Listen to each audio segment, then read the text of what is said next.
Pour ce premier essai de la Triumph Speedmaster 2018, direction la Californie. De San Diego à Los Angeles, entre océans, palmiers, plages, de Venice Beach à Hollywood Boulevard, et oui, il fallait bien ça pour présenter la plus américaine des nouvelles bonnes villes. Si la nouvelle Triumph Speedmaster 2018 garde le nom du modèle né en 2003, tout le reste n'a bien sûr plus rien à voir.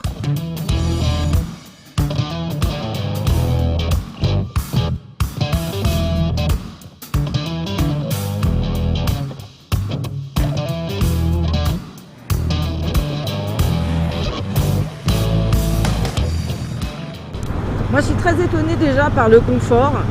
L'amortisseur bien caché sous la selle, là en position la plus souple, c'est vraiment pas mal.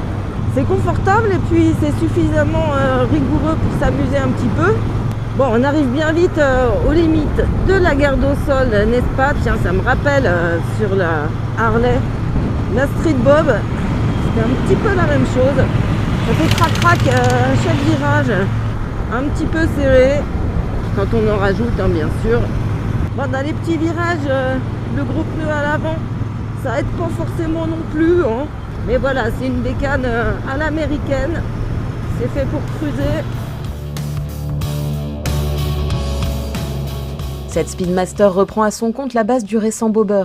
Mais celle-ci se distingue par ses attributs custom, à commencer par une selle revue avec un pouf passager, un guidon très cintré et des commandes au pied avancé. Vrai néoclassique dans l'âme, elle met en valeur ses finitions, telles les fausses ailettes et carbus du moteur, ses silencieux écerclages de phare chromés, ses feux à LED, son unique compteur aux multiples infos que l'on fait défiler facilement à main gauche. Dommage que la vitesse y soit si peu lisible. Avec 12 litres dans le réservoir, elle en dispose de 3 de plus que le Bobber, tandis que la selle à 705 mm est de 15 mm plus élevée, et que le poids accuse 245 kg à sec, soit 8 de plus.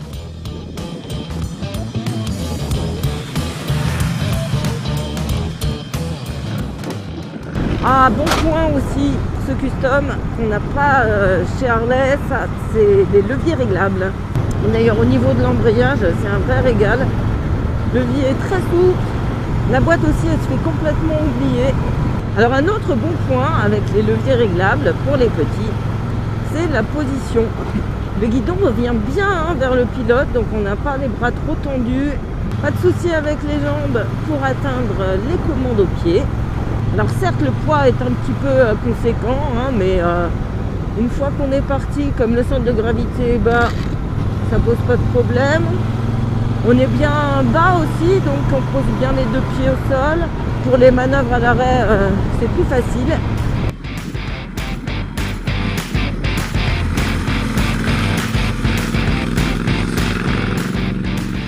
Côté moteur, pas de surprise. On retrouve le twin parallèle 1200 cm3 en configuration high torque, avec 77 chevaux à 6100 tours-minute et 106 Nm à 4000 tours-minute, avec mode de conduite road et rain et contrôlé par un anti-patinage déconnectable. Un cruise control est disponible de série à main gauche, mais sans réglage possible une fois enclenché.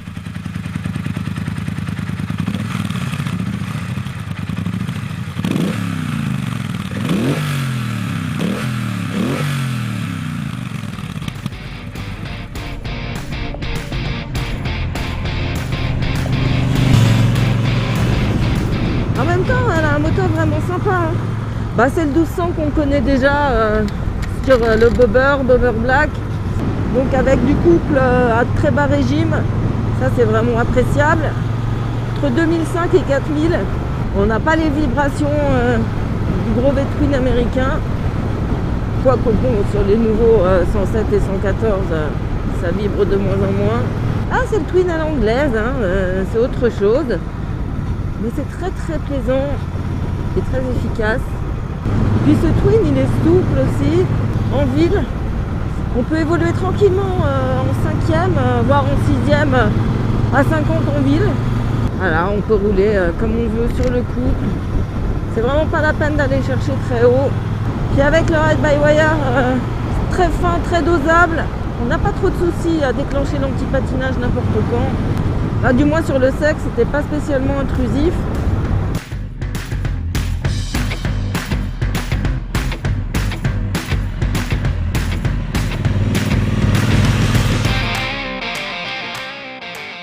La La Speedmaster reprend la partie cycle du bobber avec son mono-amortisseur type hardtail réglable en pré-contrainte en enlevant la selle, la fourche standard KYB de 41 mm avec un débattement plus court à 90 mm. La jante avant et le freinage, eux, proviennent du Bobber Black avec une roue de 16 pouces et un pneu large de 130 mm, tandis que deux disques de 310 mm font office à l'avant avec étrier flottant Brembo de piston.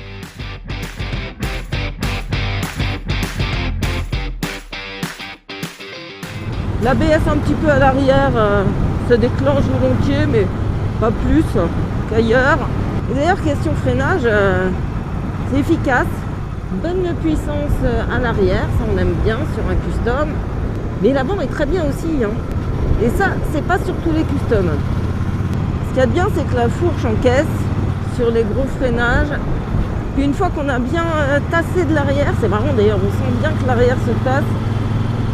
On met de l'avant et là on a vraiment une puissance de freinage tout à fait conséquente.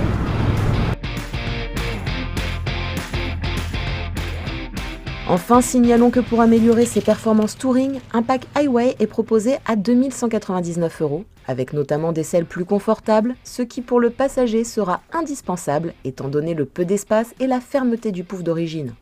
Vous l'aurez compris, la Speedmaster, c'est le bobber en version plus détendue et plus généreuse. Nous avons bien apprécié cette anglaise au charme US avec ses attributs custom qui justement font la différence et la rendent plus accessible à tout type de pilote. Une alternative moderne, stylée et bien finie qui à 14 350 € se paye un peu cher sur ce segment dominé par les américaines. Mais c'est certainement le prix de l'originalité.